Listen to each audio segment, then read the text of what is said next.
நம்ம என்ன பார்க்க போறோம்னா வாத்து வச்சு ஒரு அருமையான டிஷ் தான் பண்ண போறோம். என்ன டிஷ்னா இது வரைக்கும் பண்ண வாத்திலே தந்தூரி பண்ண போறேன் நண்பர்களே.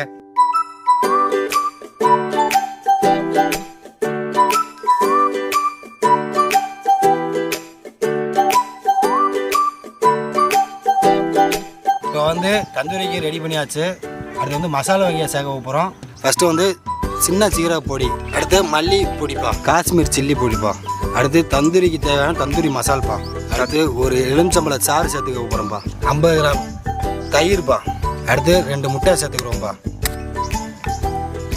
கட்டாமல் இருக்கிறதுக்கு லைட்டாக ஆயில் விட்டுக்கிறோம்.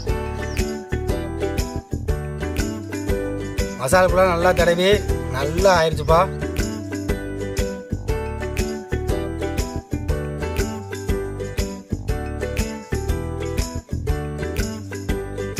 லைக் பண்ணுங்க, ஷேர் பண்ணுங்க.